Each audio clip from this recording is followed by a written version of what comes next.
vous allez bien, je me présente, je m'appelle Aménan et bienvenue sur l'éveil ivoirien. Alors l'éveil ivoirien c'est quoi? De base c'est censé être un média, donc sur la chaîne YouTube ou sur les autres réseaux sociaux vous pouvez voir des vidéos en rapport avec plein d'autres sujets.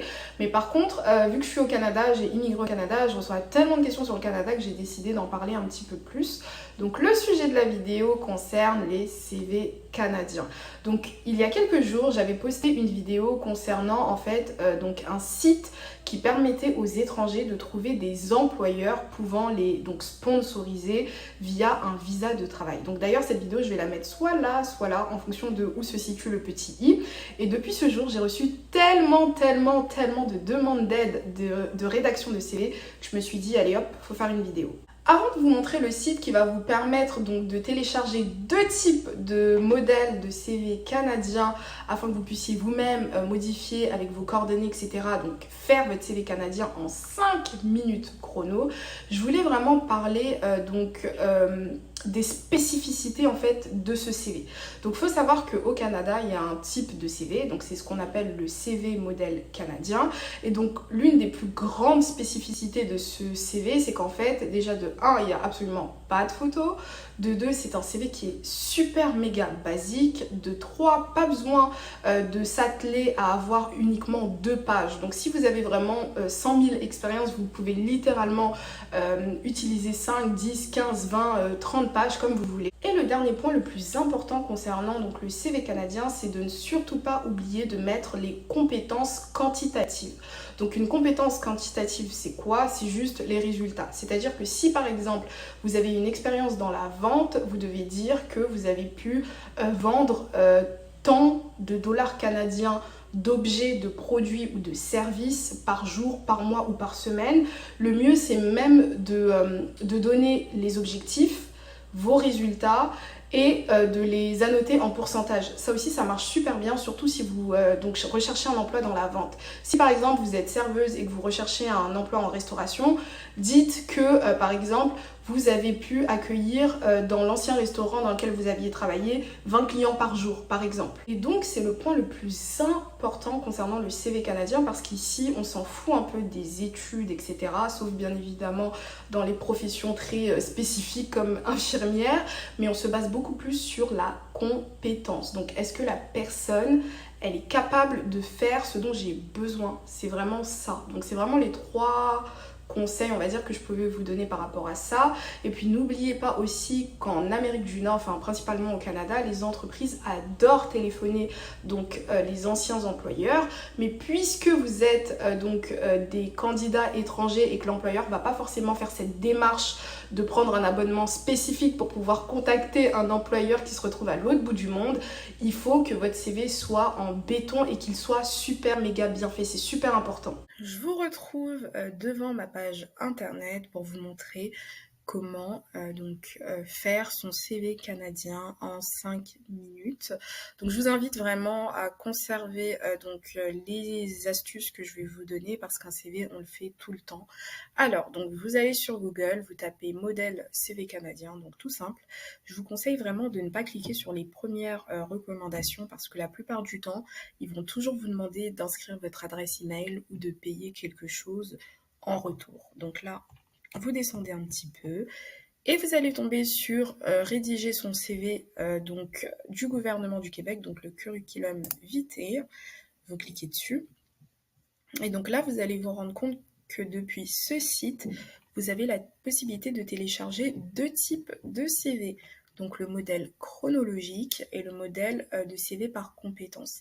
Alors selon moi, le modèle chronologique vous permet de démontrer à un employeur que vous avez énormément d'expérience et donc d'expérience pertinente. Donc si vous êtes par exemple un cadre ayant exercé dans plusieurs entreprises pendant plusieurs années, c'est vraiment super intéressant d'utiliser le CV chronologique.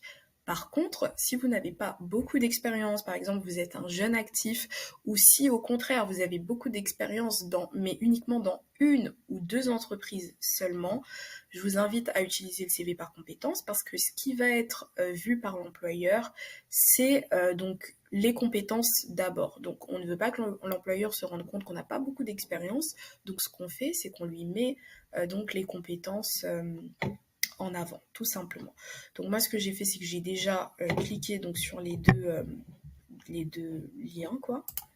Et donc là, vous allez voir que j'ai même modifié, j'ai mis aménant. Donc en fait, ça c'est le CV chronologique. Et juste, je vais vous montrer donc comment ça se présente. Donc ça, c'est un peu le CV type français. Mais comme je vous ai expliqué, ça démontre que vous avez énormément d'expérience. Et ce que je voulais aussi vous montrer, c'est comment est-ce que les activités bénévoles au Canada sont importantes, parce qu'il faut effectivement les entrer dans votre CV. C'est super bien vu de montrer qu'on aide sa communauté. C'est vraiment un fait de société en fait au Canada. Et donc de base, bien évidemment, il n'y a pas marqué aménant, mais il y a marqué, si je me trompe pas, Sophie Lapointe. Et ce que je voulais vous montrer, c'est qu'en fait, de là, vous pouvez vraiment modifier comme vous le souhaitez, mettre n'importe quoi. Donc vous pouvez tout simplement suivre le modèle qu'ils ont donné en direct et télécharger le CV donc directement dans votre ordinateur. Mais moi, ce que je conseille de faire, donc là je vais vous prendre le CV par compétence, c'est de d'abord télécharger le CV dans votre ordinateur, de telle sorte à pouvoir modifier vraiment comme vous le souhaitez, donc, et prendre aussi votre temps pour modifier le CV. Donc là, c'est le CV par compétence, et voilà, je voulais juste vous montrer que c'est vraiment un CV qui est parfait pour les personnes n'ayant pas énormément d'expérience. Parce que vu le modèle, regardez, on met d'abord les compétences donc en exergue, donc c'est vraiment ce qu'on voit en premier. Première position, c'est les compétences. Et ensuite, vous voyez que les expériences professionnelles, elles sont plutôt vides, quoi. Donc, c'est-à-dire qu'on se base vraiment sur ce qu'on sait faire, etc. Et puis après, on est un peu plus léger sur son expérience, en fait, de travail. Ensuite, pareil, activités bénévoles, faut toujours les mettre. Voilà, donc on s'en fout un peu ici de savoir quelle est ta passion. Ce qu'on veut savoir, c'est est-ce que t'es assez ouvert pour aider les autres, donc tes activités bénévoles. On revient sur le site parce que je sais que vous allez me demander aussi pour les lettres de motivation. Donc pareil, toujours le site du gouvernement du Québec. En haut, vous avez la possibilité de cliquer sur rédiger une lettre de présentation, parce qu'ici ça s'appelle une lettre de présentation et non de motivation. Et pareil, lorsque vous allez en milieu de page, vous vous rendez compte que vous pouvez donc télécharger. Donc modèle de lettre de présentation à télécharger, vous cliquez dessus et donc pareil. Je l'avais déjà là, mais bon, voilà, je l'avais déjà là. Et là, vous vous rendez compte que vous avez la possibilité de... Donc déjà, vous pouvez la lire. Comme ça, vous avez un peu de... Vous vous rendez compte de ce que le Canada, enfin les employeurs canadiens recherchent, etc. Et puis après, vous pouvez, pareil, modifier directement comme vous voulez. Par exemple, madame, voilà, vous faites ce que vous voulez. Voilà. Vous modifiez directement. Donc, ce sera tout. Et sinon, gardez bien ce site aussi en barre des favoris parce que c'est vraiment génial. Vous pouvez faire plein de choses, rechercher des emplois directement, etc. Donc, c'est... Voilà. Ce sera tout pour moi. Ce sera tout pour aujourd'hui. J'espère que vous avez adoré cette vidéo. N'oubliez pas également que si l'entreprise demande une lettre de motivation, bien évidemment, il faut la mettre, faut l'inclure. Donc si vous souhaitez également une seconde vidéo, ouais, dans le thème sur les lettres de motivation, je peux le faire également. Mais sinon, voilà, je vous souhaite une excellente soirée, journée. En fait, j'ai toujours du mal avec la fin, c'est toujours laborieux, mais bon, bref. Et donc, je vous dis à la prochaine pour une prochaine vidéo. Bye bye!